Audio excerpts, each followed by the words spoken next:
Welcome to Legal Due Diligence in M&A Transactions. I'm Belinda McCauley, Executive Director of the Beverly Hills Bar Association, and I'm very happy to be here today to introduce our speakers, Justin A. Goldberg and Stephen Yoon. Justin is a partner in the corporate and securities practice at Arent Fox Schiff in Los Angeles and co-leader of the firm's cannabis industry group. Justin represents clients across a wide range of commercial transactions, including mergers and acquisitions, joint ventures, corporate structuring, finance, and corporate compliance. His M&A experience spans industries including food and beverage, insurance and reinsurance, cannabis, sports, and automotive, where he has led and advised on numerous domestic and cross-border acquisitions, asset purchases, and joint venture transactions. He's been recognized by Best Lawyers, One to Watch, 2024 and 2025, and has received multiple certificates of congressional recognition in connection with his pro bono work for the Veterans Legal Institute, where he serves as a board member. Stephen Sung Soo Yoon is a senior associate in the corporate and securities practice at Arent Fox Schiff in LA. Stephen advises clients on a broad range of corporate transactions, including mergers and acquisitions, joint ventures, corporate structuring, finance, and corporate compliance across industries, including music, food and beverage, sports, and cannabis.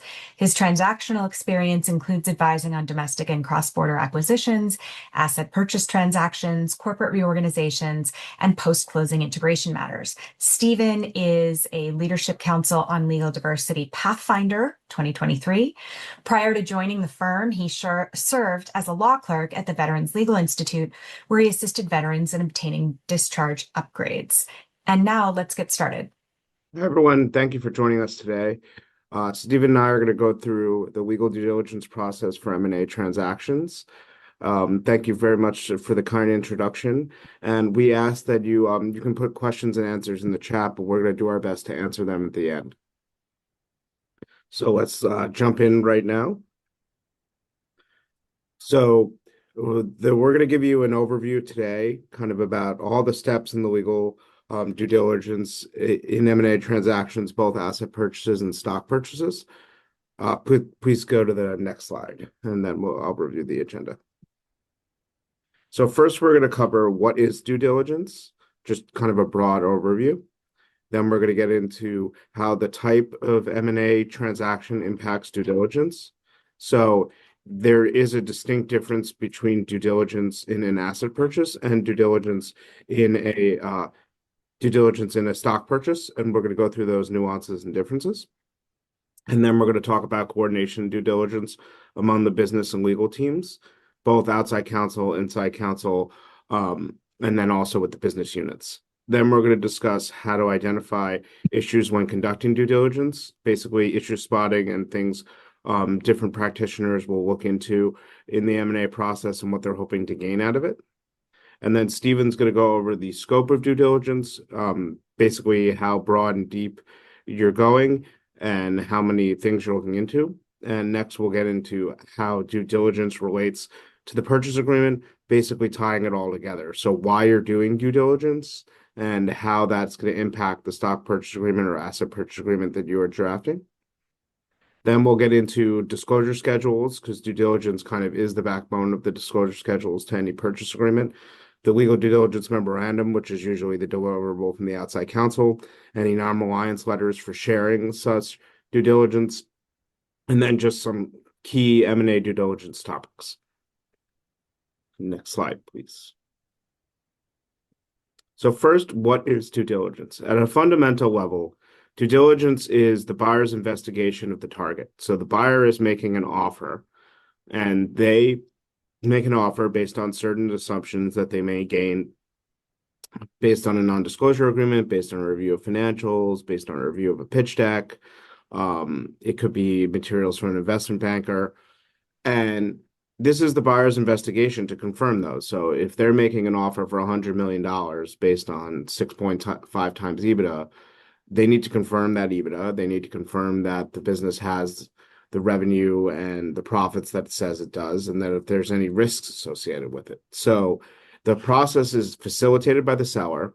It allows the buyer to assess the legal, financial, and operational risks and confirm the deal's assumptions. And these will usually be baked in to the letter of intent or term sheet if there is one. The letter of intent and term sheet usually lays out the parameters for due diligence, how long it is, 30 days, 60 days, 90 days, any ability for extensions, and usually the areas that are covered. The main areas that are covered in most due diligence for M&A transactions are legal. So you're looking at litigation, you're looking at labor employment, you're looking at environmental, and then financial. You're looking at the financial statements, making sure those are accurate. If it's a bigger company, if those are in compliance with GAAP. You're also doing due diligence on tax, making sure there's any kind of unknown kind of tax issues. And it could be if it's a company that has a lot of intellectual property, you're going over intellectual property issues in their kind of portfolio. And by nature of this process, it's very multidisciplinary. So you're involving tons of specialists. So you obviously have your core corporate M&A team that's kind of quarterbacking the process, but then you're dealing with accountants who are doing their own financial due diligence, who may have their own separate requests and different business units they're dealing with. You're looking at their insurance, so you could be doing an insurance due diligence with their broker or with their general counsel. Then you're doing environmental due diligence, especially if you're buying real estate. That can involve site visits, that can involve phase ones, phase twos, different service providers that provide those things. And then other specialist advisors that you may bring in. You could bring in someone for cyber, you can bring in someone for insurance, or you could bring in someone to do IP due diligence. So there's a number of kind of specialty providers in specific areas that the main firm either may not be the best at, or they may want a second set of hands or a second opinion, or they're conflicted for some reason on a certain part. So it just spans a lot of areas. And then associates support this process by reviewing the materials, identifying all the issues, and escalating questions to the senior due diligence, to the senior team members to ensure that risks are identified for the client. So basically, the way works is you would create a data room, you have a due diligence request list, those requests are responded to by the client, a first year, second year, third year associate reviews the responses, finds out what's there, find out what's missing, starts reviewing the materials, and they start raising this to the mid-level to senior associate who's likely running the deal, and then that's raised to a partner to relay to the client, either in the form of an email, a phone call, a due diligence memorandum, and that's kind of how the process plays out. Justin, if I may, the Yes. ultimate goal of due diligence basically is to give your client, whether it's the buyer or the seller, sufficient information to make like an informed decision on whether to proceed with the transaction. So if you're representing buyer, that's the goal of the due diligence. And so everything that Justin laid out, our job as the associates or whoever's leading the deal, that is our goal, right? To raise the questions and recognize patterns so that our client can make an informed decision. Yes, so you're basically empowering your client and giving them the tools that they need to have a informed business discussion with their counterpart, who is usually either the general counsel or it might be a deal person on the other side. It might be the investment banker. There's different liaisons and touch points as an M&A deal is negotiated, and this is basically the ammunition they need for the negotiation, good or bad. So if they discover that there's an environmental liability, then you need to figure out whether you're going to do a phase one or phase two, how long that's going to take, if that's going to delay closing, if you're going to specifically exclude that. You may be getting reps and warranty insurance. So usually known liabilities are carved out of the reps and warranty insurance. So how are you dealing with this? It's basically a burden shifting between the buyer and the seller, and this is kind of determining the burdens to be shifted. Next slide, please.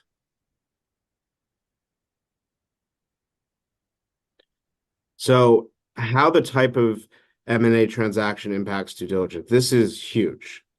So an asset purchase agreement by its nature, you're purchasing assets.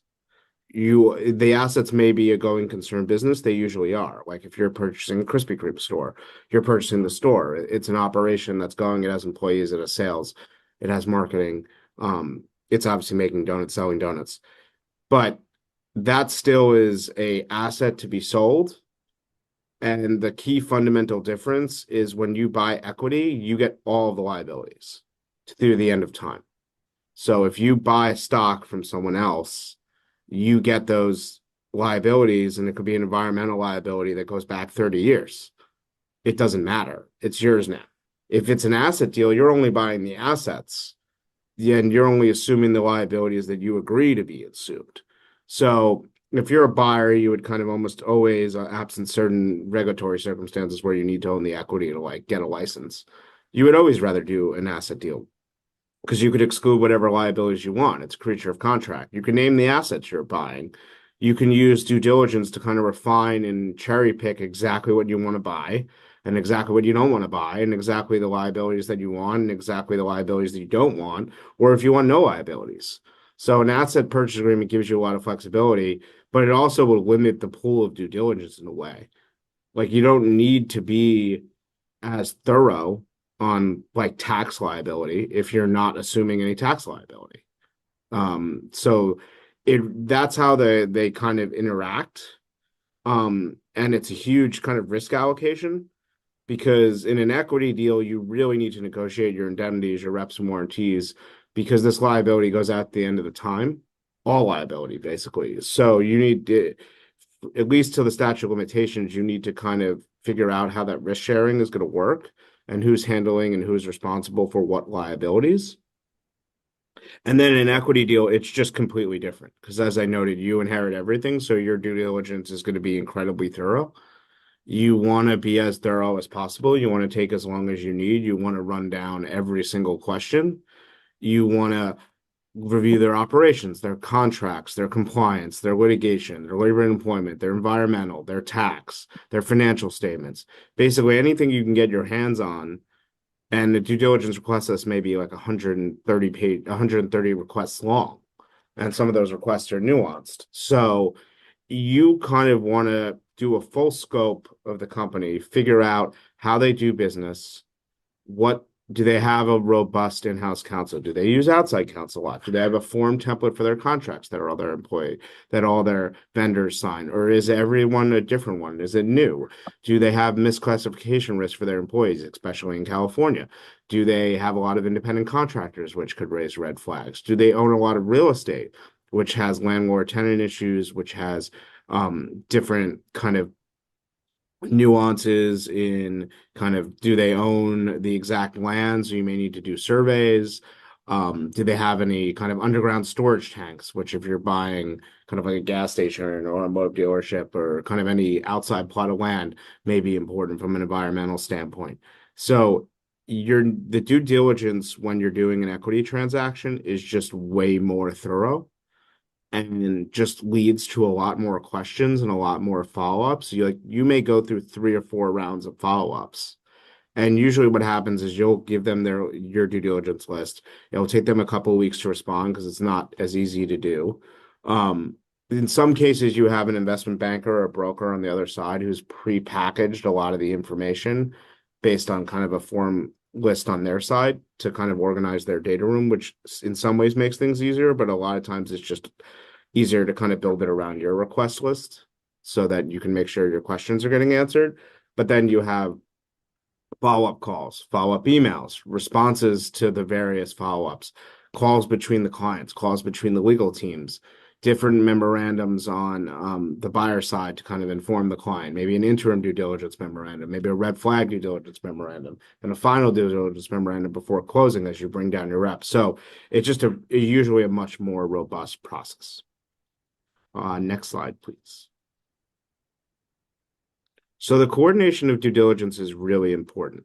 It's really important to know who is running the due diligence process and who is running the various aspects of the due diligence process. Because there's usually 2 due diligence processes, and people don't think of it like this. There's a financial due diligence process, which is usually an accounting or investment banking function, and they have their own list. So you may have a Moss Adams or a PwC or a EY that has their own checklist of things that they need to see from an auditing and financial standpoint, which has absolutely almost nothing to do with the legal due diligence. That's kind of operating in a separate vacuum to either do a quality of earnings analysis or to verify that the financials are in accordance with GAAP or that the financials are fairly presented. So there's just a number of aspects of that which you kind of as the lawyer need to keep track of, but that's not really your process. And then you have your own due diligence process, which could be run by counsel. It could be run by the investment bank. The investment bank has a due diligence list. Like you see this in an auction where it's like they have a form purchase agreement. They have all the due diligence presented, and they're just looking basically for the highest bidder. And then everyone signs an NDA and does the exact same due diligence on the exact same pool of documents. And the exact same pool of documents and materials. So it's really important at the beginning to figure out how that process is going to work and to coordinate on your side between the client. Usually the client will have a point person that's negotiating the deal. It could be the general counsel. It could be a business person. And then also between the service providers, between the lawyers, between the accountants, between the brokers, between the bankers. Like brokers package things really nicely because they want to get to a finished deal. So a lot of times when you work with brokers, it can make things easier, but you definitely want to make sure a key thing to do early on is to build out like a contact list and like who are the key points on each, like when you start a deal, like who are the key points of the client, key points on the opposing counsel, key points on our side, key points on the accounting teams, like kind of have that information so that everyone knows like who to put on each email. And then the next thing you'll do is kind of build out your data room. So you'll have this Excel spreadsheet or Smartsheet, which is software that's kind of like Excel, or in Word that'll have all these requests and all these boxes to fill in that here, this matched request. Oh, we have nothing. Please confirm that nothing exists. This is not applicable. And then you'll build your data room out that way. It could be in various categories like A to C or A to like E or D, or yeah, I've seen it. You can go like sometimes 15 categories, like A all the way to like M, for the various classifications between like legal, environmental, L&E, and intellectual property, et cetera, whatever the verticals are. And then you might have 10 folders under that because there's 10 specific different requests.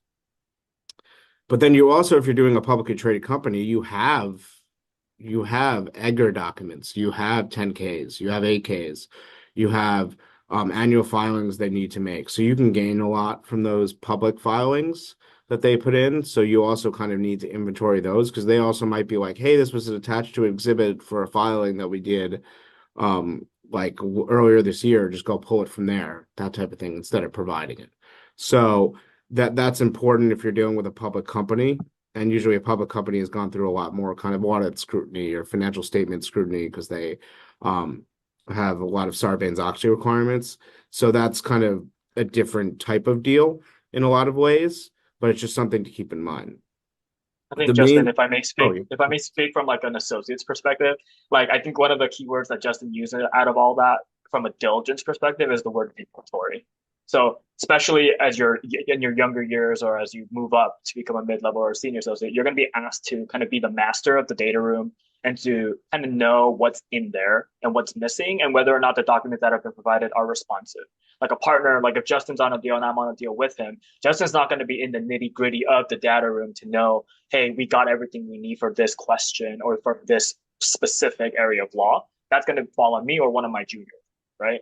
And so being the master of like what documents are in there, having a coordinated person, whether it's an associate or maybe a paralegal who's just doing a daily check every day, like that is really helpful from a streamlined perspective of understanding what's being provided and whether or not that's necessary or needed for whatever advice that you want to be giving to your clients. And so I would say getting organized internally within your team as well at your firm is really important as far as making this process smooth. Because sometimes you'll get great data rooms from the other side where it's like super organized and neat, and you're like, this is beautiful. Like we don't really have many comments. We could just look at what's in there, and that's sufficient for producing whatever work product that we're being asked to produce.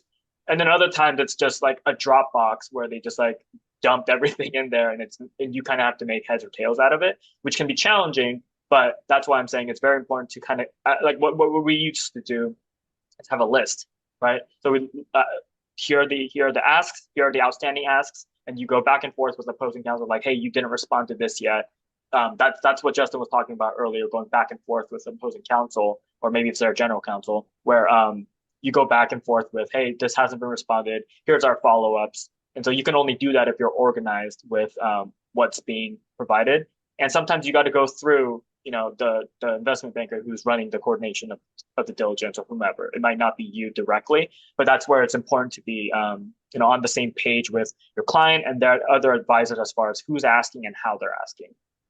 Yeah, and I think it's really important because from a partner perspective, like a lot of times I won't even have access to the data room. I just like, or I may have access, but I've never gone into it because if I ever need something, I'll just email Steven and be like, hey, can you pull this document? Or hey, I have a question about this specific agreement. Can you get it for me? And then I'll like review the substance of it, but I'm not going to be reviewing the nitty-gritty of each upload.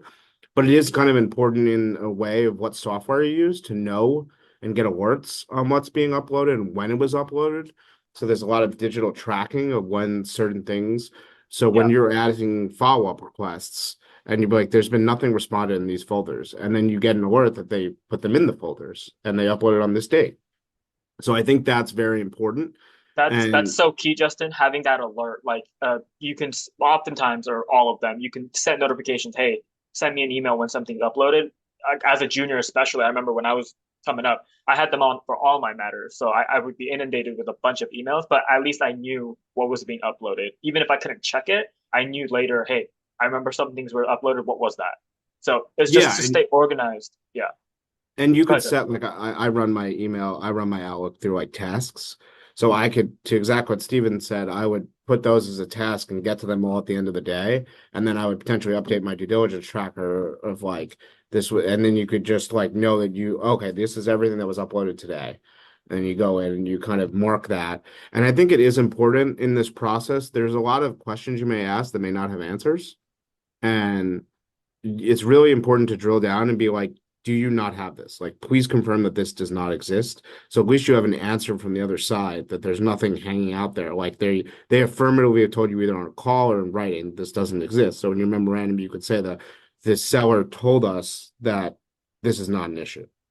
So it's really easy from a risk sharing or allocation perspective to be like, well, it's not our responsibility because they said this doesn't exist. So if anything pops up, it's completely on them because they said it didn't exist. And One of this the is, things that oops, oh, go sorry. ahead, just go ahead, go ahead. No, no, yeah, you go. Well, I was gonna say one of the things that like specifically to what Justin was saying, like one of the last lines is calls with target company. Like I would just like in the beginning, just like get on the same page with the other side. Like, hey, if we are buyer, right? I don't want you seller counsel to be closing out anything. I will close it out. I will deem when it's closed. Don't just close it because things can get missed that way, right? Like if they're like, we responded to this closed, but then upon their response, we as buyer have follow-ups, then I have to reopen that and find and targeting that or pointing that out to the other side can be very difficult. So like just getting on the same page with, hey, like when you respond, put it as partial and then I will close it out. Just even setting that framework in the beginning can go a long way as far as organization and not missing things. So that's something that I try to do in all my deals with Yeah, and like Steven and I represent a large client where we've done a number of deals and they use Smartsheet. And we just very upfront, we like right after we send out the term sheet or the initial asset purchase agreement, we're like, this is how we're gonna run our process. yeah. Like this is the forum we're going to use. This is the provider. This is how you upload things. This is what we expect. This is the tempo of when we'll have follow-up calls.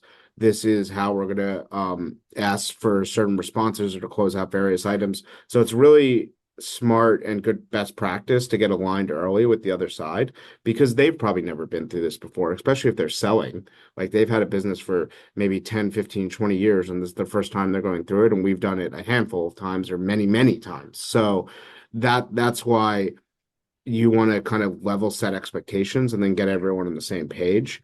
And that also involves coordinating with your practice area specialists. Like if you know your ERISA person is super busy and she needs to review these executive comp arrangements or these certain DOL rules, like you need to get her that stuff earlier. You need to make the expectation that it's going to take 2 weeks for her to review.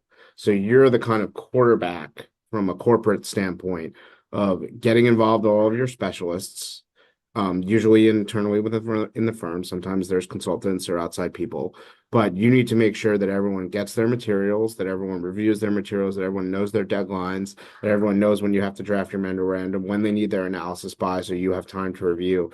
So it is a huge organizational and logistical challenge. But that is kind of the bread and butter of being an M&A attorney. Having good organization and project management is core to the job. Like you cannot be good at being an M&A attorney unless you're a good project manager and you're organized. Like this process is all about organization and the train's running on time, and you kind of need to treat it that way. And that involves the next topic, like your UCC searches, environmental searches, library searches, reports. Like a phase two is going to take 60 days usually. So if you know that you need a phase two because there's environmental liability, you're not going to close out due diligence until that's complete because the environmental liability may be massive and you need to review the report.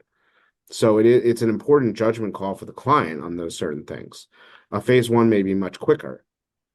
Your UCC searches can take 3 days, 5 days.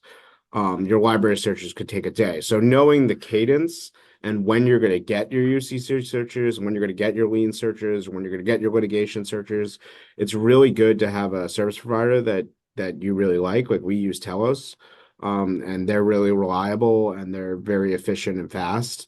And kind of they meet, like if they say it's going to take 5 days, it usually takes 5 days. But then we have other service providers that, like, especially on the real estate side, maybe not as good or maybe not as good at meeting deadlines. And you just kind of have to use them for title insurance and other reasons. But you need to know going in that, hey, if I need this survey or I need my abstracts back for the title insurance, I may not get them for a week or two. So the real estate That's person may get jammed. that's so true. As the quarterback, as the corporate associate, you don't want to be in a position where you're saying, "I'm so sorry, but can you get this to me by tomorrow?" Like, and you just gave them like a 60-page PDF. Like, they're not going to want to work with you. You look unorganized. Unlikely that they can even do that. So you want to put yourself in the best position to succeed, and you do that by staying organized. So if you know you have to do these searches, that's priority number one, right? Before you start reading into were the proper consents in there and all that corporate stuff. Like I would do UCC searches, ordering things with other vendors, things that are outside your control, right? You can control how quickly you read through, material contracts, or is there a change of control provision in these things? You can control that, but you can't control when a vendor sends you back search results. And so to the extent that you can, get ahead of that stuff, that is highly advisable and best practice. Yeah, because you could work a 16-hour day until you need to. You can work till 4 in the morning to get it done, but you can't control whether you're going to get your UCC search back or your phase one. You could just be stuck. So it is very important to be cognizant of that and know that. And then in addition, have like a defined schedule from where you're working from. You never want legal to be the holdup in a deal. So like business people have different motivations for doing certain things, and maybe a quarter closing, and maybe a month end, and maybe, hey, we need to close by X date because we want to open this store or whatever. So you want to make sure that you're working backwards and meeting those deadlines and structuring your due diligence process in a way that accomplishes the end goal. It's not just doing due diligence, it's getting the deal done. So it's all for kind of a secondary purpose. It's not just for doing it itself to kind of learn more about the company. And if I may add one more thing regarding these searches, Justin, there's also a difference between like domestic searches and like an international search. So like if you have a bunch of like parties that you need to run searches on, and they are like foreign entities, or they're overseas for whatever reason, they're not domestic. Those searches typically take our vendors a little bit longer over time, and so you want to bake that into your timing as well, because it's very likely that they'll say, "Oh, these will come in a week or two," and you can't be like, "Oh shoot, my memo's due on Friday. What do I do?" Right? So you don't want to be in that position. So a lot of that is, again, most firms or most people have a relationship with a vendor that they've used before. Is very so if that's the case, you want to get on the same page with them. Hey, we're expecting these searches. Will you be ready? I always send an email like, hey, I'm about to send you some search results. Are you guys ready? And then I always know, hey, there's going to be some foreign stuff. And then they'll be like, okay, well, it'll take us 2, 3 extra days or something like that. And that way I can bake it into my timeline. Yeah, and you could also bifurcate it. You could be like, I'm going to get you the domestic stuff now, and then we'll get you the foreign stuff in a week when it Yep. comes in.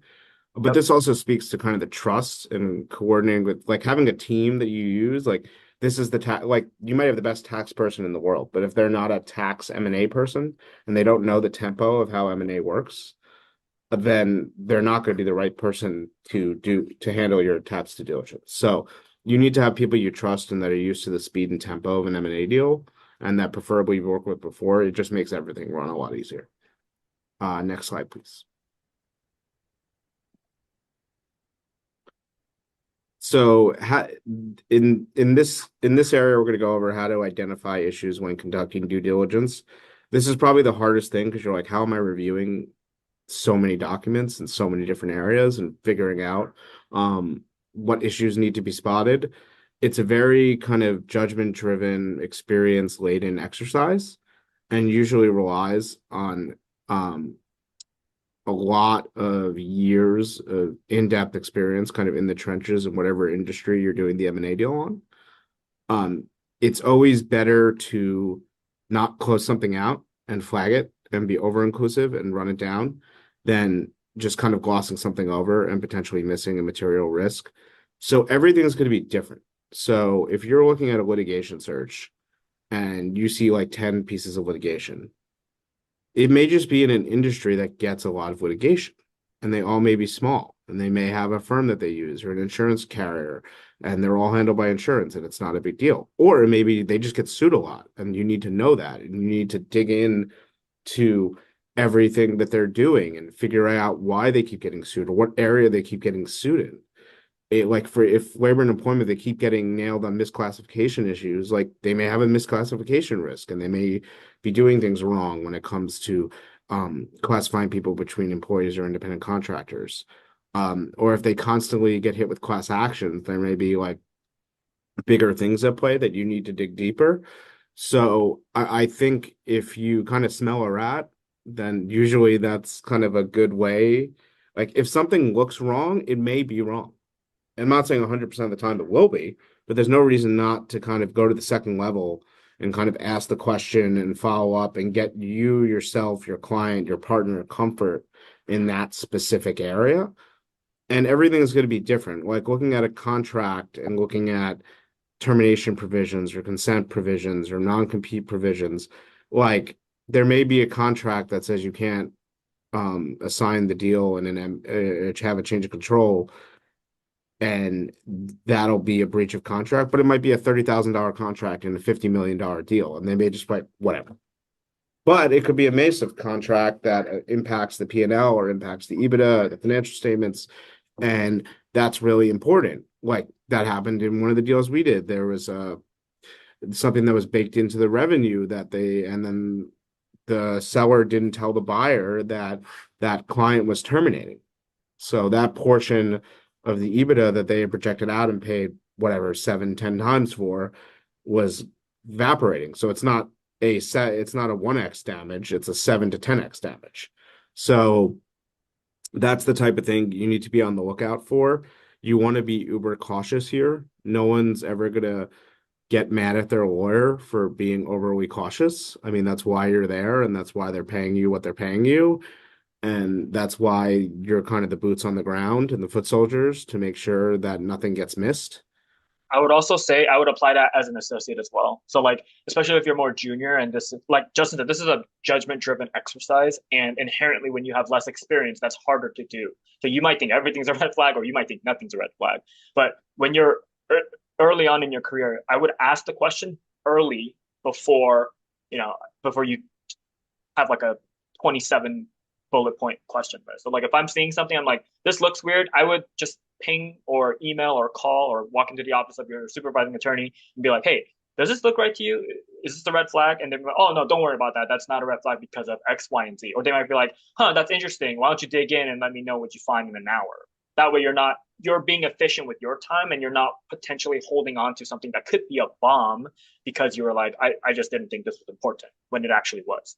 So being communicative and being on the same page with your team internally before you even go to the client too can save you a lot of time and a lot of headache as well, with regards to the workflow. Absolutely. And there's so many instances where you're going to go to someone more senior, they're going to be like, that's not an issue at all. Yeah. Like, I know why that is, that don't worry about it. I've had a discussion with the GC about this, or, oh, that just happens all the time. It's not a big deal. Or they may be like, wow, okay, let's dig further. Yeah. So I think it is really important to be out in front and be communicative and not you don't also want a major issue to get buried in 27 other things. You Correct. want it, you want to raise it and let it stand on its own legs. So I think it's really important when you're doing this type of issue spotting, focus on inconsistencies. If things look wrong, they're usually wrong. So it may not be malice, it may not be bad intent, it may just be sloppiness, it may be a family business, and maybe they didn't do things right, or maybe someone forgot to sign here or put the wrong name here. Some of it can be easily explained, other times it can't, and that needs to be dealt with. Unusual terms are probably just unusual. And you got to ask the business people to explain them and figure out like a lot of times you weren't there. The GC may not have been there. The CEO may not even have been there, but someone probably was that you could ask and run that down. So flag those things, make sure that you can set up a call with the relevant business people, get the question answered that you need to get answered. Looking for missing approvals and other things like if you're expecting consents for certain actions or you're expecting different kind of corporate formalities to be followed and they haven't been followed, then that's a red flag and you need to kind of run that down and figure out what happened and ask the people in charge of why this doesn't exist because it may be the type of thing where they didn't know to do it and you need to kind of do a ratification of past actions to kind of button that up before closing and then shift that liability onto the seller. And then contingent liabilities are a massive focus. Anything that can kind of blow up after the deal closes and that's open-ended, you're usually going to want to contract around that because you don't want your client to be the one that's caught with that contingent liability. You want to be like, we know it's a liability, we don't know the value of it, but it's not our problem regardless. Like it's going to be like whatever it is, it'll be, and then they're going to pay it either at a indemnity, a holdback, an escrow. There's so many kind of modalities you can contract around, but it's important to focus on those so they can be specifically carved out. And then one of the main focuses of due diligence, and Stephen will get to this in the further slides, is consents.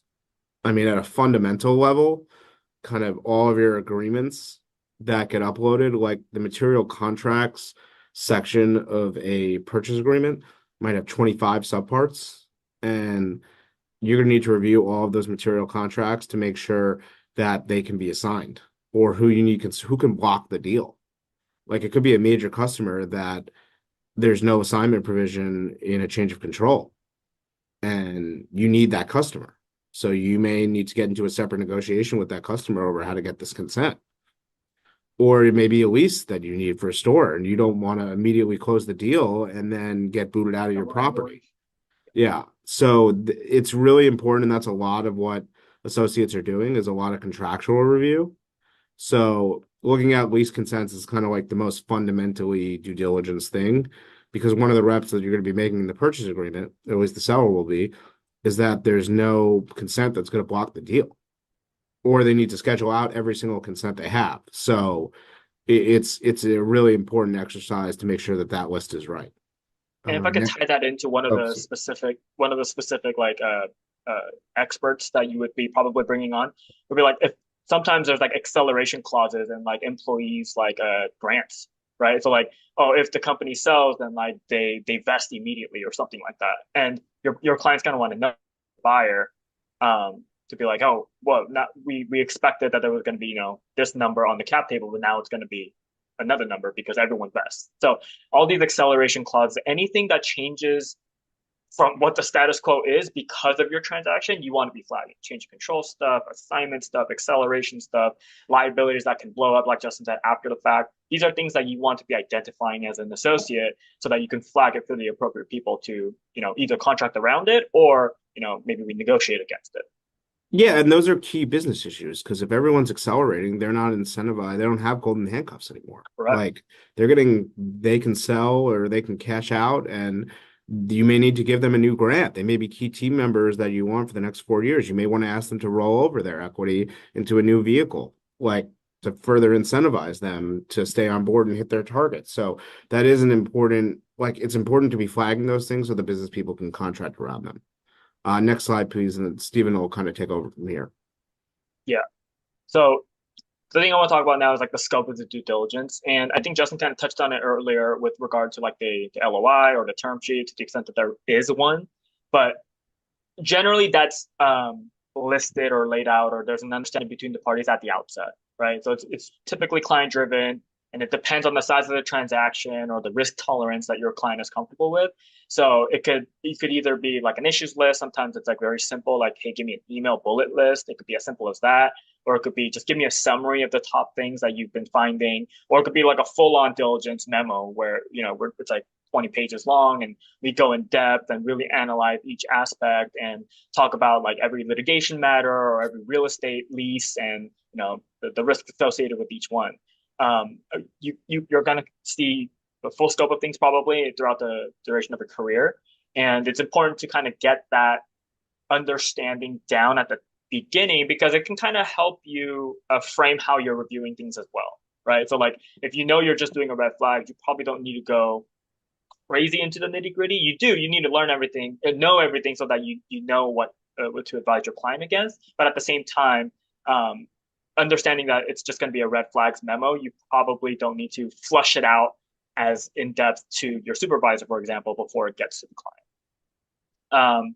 And so those are kind of, again, if you're not sure, the supervisor will let you know, hey, we have a red flags memo due on Thursday, or we're going to do a full on due diligence memorandum by next Friday or something like that. So it'll be clear, but you should know, especially as a junior, as you go.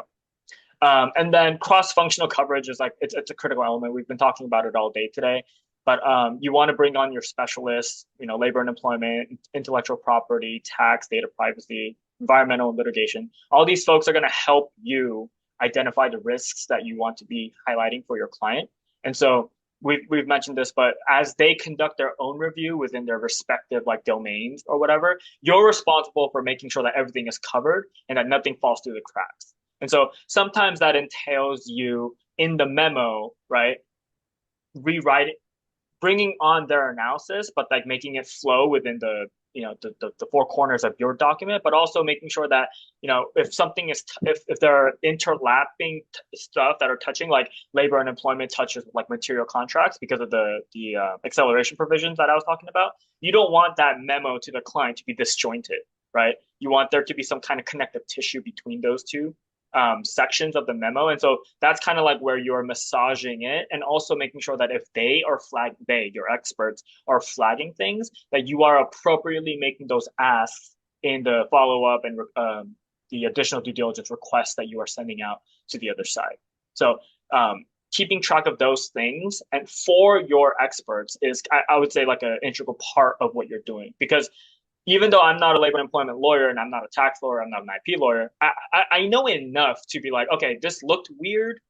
I'm going to flag it for, my Jeff, my labor and employment partner. Like I could just be like, hey, does this look right? Or what is this? And then if he says, no, I need you to ask this follow-up question, it's going to be on me to make sure that information, whatever the other side tells me, gets to Jeff properly, right? He's not going to be in the weeds of like following up on our client's behalf. That's going to fall on me as the corporate associate. And so being able to coordinate with the specialist in this way is very, very important as far as, what work product you're going to be producing.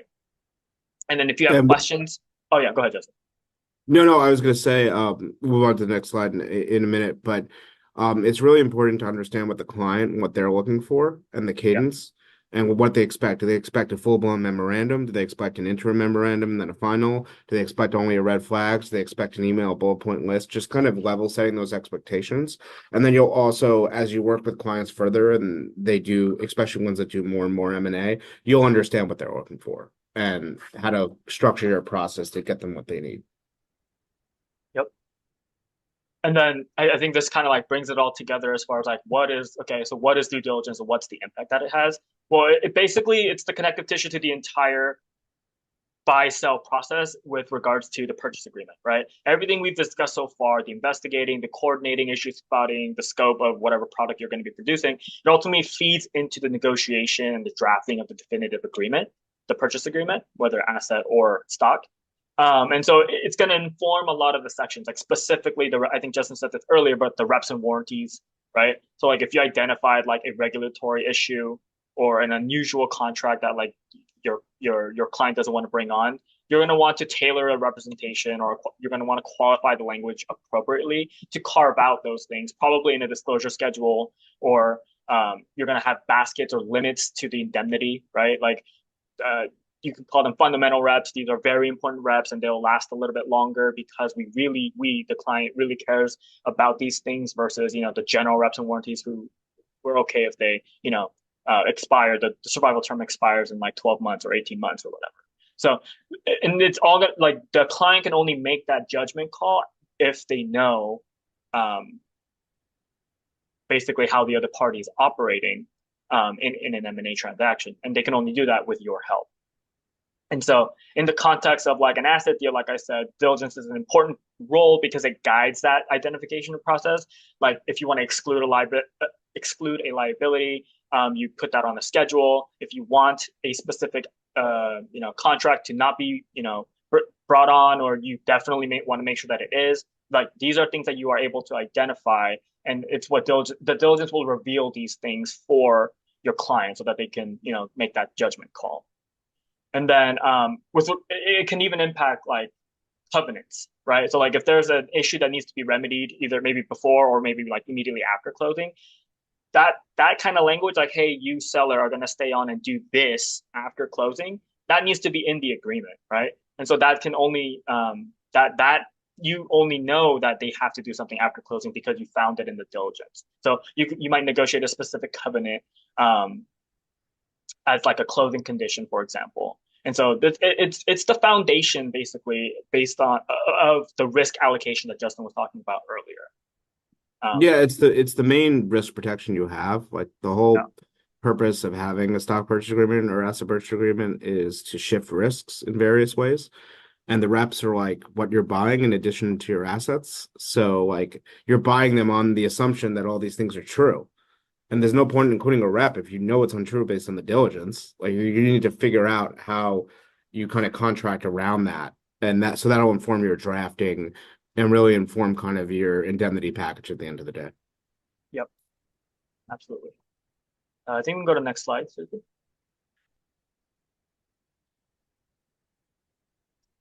And I feel like this next thing could be like its own hour long presentation. But with regards to disclosure schedules, like that is like going to be, especially for like an early M&A lawyer, like that's you're going to be working with disclosure schedules quite a bit, whether you're on the buy side or the sell side.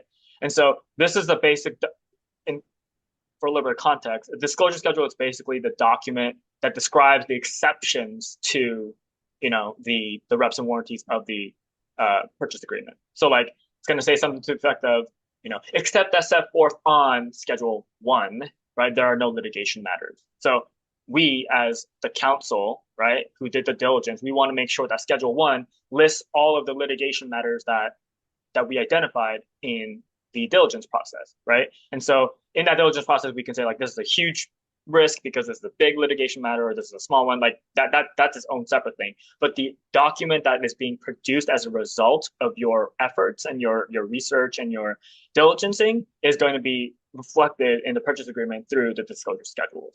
And so you want to be, on top of that. You want to be, yeah, it's a process that you go through with your client, with with the other side. And if you're a buyer, you want it to be, super broad. You want it to be very them to have very specific disclosure schedules. If you're a seller, you want to just put everything on there. Be like, hey, we disclosed it to you. We don't we let you know about it, right? And Yeah, so and this is a point. It's like we've had this even about I've gone through this is like if we're the buyer and we're drafting the schedules for their review and they review and they don't list something, that's on them. I'm not going to do their that's on job for them. them. Like this is an exception to a rep and warranty that they're making. So if they don't want to make an exception, it's not my job to make it for them. Like I'm going to be informative and I'm not going to like make it look dumb when I know something, but it also is like that's their job and like so it's important to know which side you're drafting from. And then the next part is the legal due diligence memo that we kind of touched upon. It's going to be per your client's request, and the form and the scope will vary, but it's definitely that work product is it's the high level summary, the detailed topic by topic analysis, whatever format that they asked for. Um, get on the same page with your client at the outset so that there are no surprises. Justin mentioned this earlier too, but a non-reliance letter basically is it's agreement that it's a letter that says our work product, the due diligence memo or whatever it was, it's work product prepared for the benefit of the client and not to be used for the reliance by any third party. So it's a letter that you send to like a lender or an insurer that is reviewing this for purposes of assisting your client with the transaction as well. And they say insurance calls here. So like sometimes I feel like this has become less of a thing where you're actually on the call. In my experience, we've done it more with emails. But like when you send it to an RWI insurance company, they're gonna review your memo, right? Because they're gonna carve out known liabilities, right? So like if they know there's a litigation, they're not gonna be like, yeah, we'll cover it through our insurance. They're gonna want to carve it out, and so they're gonna have very specific questions with your work product. And so as you do your diligence, kind of draft it with that in mind as well, right? If there is an RWI insurance like mechanism in your purchase agreement, and you know that, right? And it's not just going to the client, kind of be as descriptive or as detailed as possible so that the insurer you limit the back and forth with the insurer. So they're not like, what does this mean? Or run this down for us. So because it just creates more work. So the more you can do at the outset with the memo and gearing it towards the RWI insurer, it's just gonna make your life easier.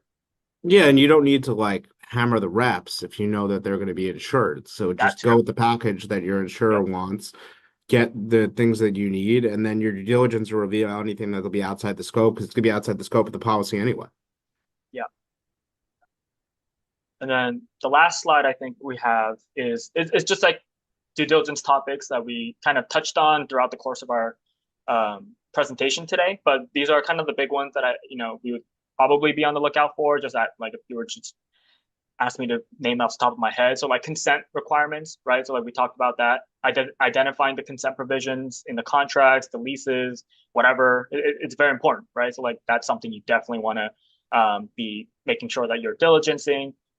Change of control is kind of like an offshoot of that, right? Sometimes we talked about the employment stuff, employment agreements, whether you have like a single trigger. It's like if you have a change of control or a double trigger provision where it's like you require change of control and a subsequent event such as a termination, right?